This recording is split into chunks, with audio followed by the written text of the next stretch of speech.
গতকালকে হুট করে ক্রেভিং উঠলো চটপটি ফুচকা খাবো, তো ফায়াজের বাবাকে নিয়ে চলে গেলাম চটপটি খাইতে। তো দোকানে যাওয়ার পরে অর্ধ বাটি চটপটি দিছে, অর্ধশত টাকার বেশি নিচ্ছে। আর টেস্ট কি বলবো, সেটা আর নাই বা বলি।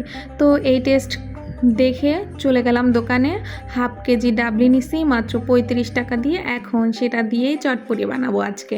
তো আমি প্রায় 4-5 ঘন্টা ভিজায় রাখছিলাম। আর এখানে বিকালবেলা নিয়ে নিয়েছি একটা প্রেসার কুকারেই বানাই ফেলবো, খুব দ্রুত হয়ে যাবে। আর এখানে দিয়ে দিলাম একটুখানি সাদা তেল, খুব সামান্যই তেল দিতে হবে। আর দিয়ে দিয়েছি হাফ পেঁয়াজ কুচি আর 2-3 কোয়া রসুন কুচি। আর এর ভিতরে দিয়ে দিলাম হাফ চামচ আদার বাটা।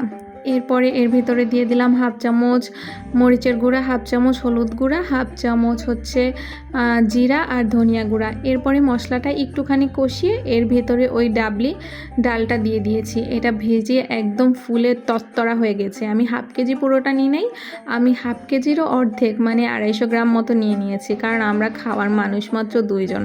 তো এরপরে ডালটাও কিছুক্ষণ ওই মশলার সাথে কষায় নিব।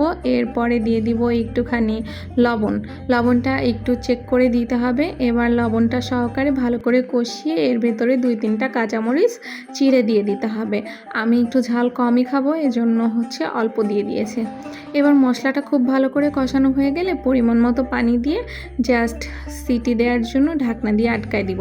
মাত্র 2টা সিটি দিলেই কিন্তু ডালটা খুব ভালোভাবে সিদ্ধ হয়ে যাবে। তো ডালটা সিদ্ধ হতে থাক, এদিকে চটপটির জন্য একটা ফুচকা টাইপের জিনিস বানাবো, মানে নিমকি টাইপের জিনিস। তো এর ভিতরে নিয়ে নিলাম হাফ কাপ মতো ময়দা, সেটার ভিতরে হালকা একটু লবণ দিয়ে দিয়েছি। এবার অল্প অল্প পানি দিয়ে জাস্ট পরোটার ডোর মতো একটা ডো বানায় নিতে হবে নরম করে। এই যে এই পরিমাণ সুন্দরভাবে মথে পরোটার মতো একটা ডো কিন্তু বানায় নিতে হবে। এইবার একটুখানি তেল দিয়ে এটাকে আমি সরিয়ে রাখবো বেশ 5-6 মিনিটের মতো। তো তেলটা দিয়ে একটু ঢেকে রাখবো। আর এই সময়ের ভিতরে আমি তেঁতুলের টকটাও বানাই নিব। মানে আমার কাছে সময় আধা ঘন্টা আছে, এই আধা ঘন্টার ভিতরেই কিন্তু আমার পুরো প্রসেসিংটা করতে হবে। আর স্মুথলি কিন্তু হয়ে যায়, মানে গুছিয়ে করতে পারলে কিন্তু আধা ঘন্টার ভিতরে চটপটিটা খাওয়া যাবে। তো তেঁতুলের কাঠটা বের করে নিয়ে এর ভিতরে কাঁচামরিচ কুচি করে দিয়ে দিলাম, একটুখানি লবণ দিয়ে দিলাম, 1 চামচ মতো চিনি দিয়ে দিলাম, আর একটুখানি হাফ চামচের মতো চটপটির মশলা দিয়ে দিলাম। এবার খুব ভালো করে ঝাঁকানাকা করে সব কিছু মিশিয়ে নিতে হবে। ভালো করে না মিশালে কিন্তু টেস্টটাও ভালো আসবে না, নিচে জমে থাকবে। তো এই দেখুন কি সুন্দরভাবে নরম হয়ে গিয়েছে আমার ডোটা মাত্র 5 মিনিটের মধ্যেই। তো একটা বেলুন পেরি নিয়ে নিলাম। এখন ডো থেকে একটুখানি নিয়ে আমি এটাকে বেলে নিব।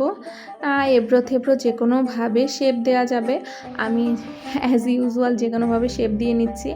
আর খুব বেশি পাতলাও করা যাবে না, আবার অনেক মোটাও করা যাবে না, পরোটা থেকে একটু পাতলা করতে হবে। তারপর মাঝখানে এভাবে কেটে কেটে দিব। আর এদিকে তেলটাও কিন্তু আমি বসাই দিছি। তেলটা কিন্তু খুব গরম করা যাবে না, হালকা গরম অবস্থায় এবং হালকা আঁচে আস্তে আস্তে করে এই নিমকিটা ভেজে নিতে হবে।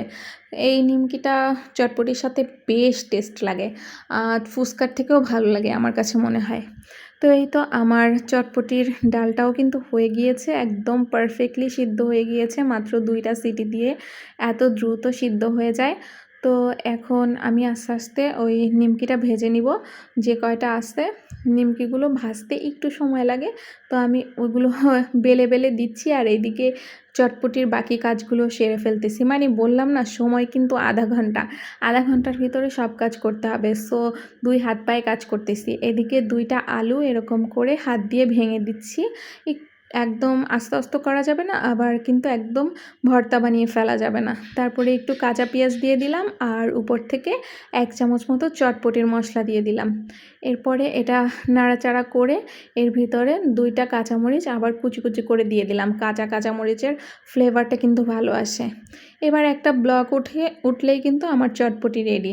তো এখানে ওই যে টকটা বানায় রাখছিলাম, ওইখানে একটুখানি লেবুর রস দিয়ে দিলে আরও একটু ফ্লেভারফুল হয়, আর টকটা খুবই টেস্টি হয়। তো এখন প্লেটিং করার পালা, সব কিছু রেডি হয়ে গিয়েছে। এখন আমি নিয়ে নিচ্ছি বাটির মধ্যে। অনেক বেশি করে খাবো, কারণ কালকে খেয়ে মন ভরে নাই, এখন মন ভরে খাবো। তো একটা ডিম নিয়ে একটু গ্রেটার দিয়ে উপর থেকে গ্রেট করে দিচ্ছি। আর এখন ওই যে নিমকিটা, ওইটাও খুব ভালো করে দিয়ে দিচ্ছি ভেঙে। এই তো উপর থেকে একটু টক ছড়াই দিলেই কিন্তু আমার খাবার রেডি।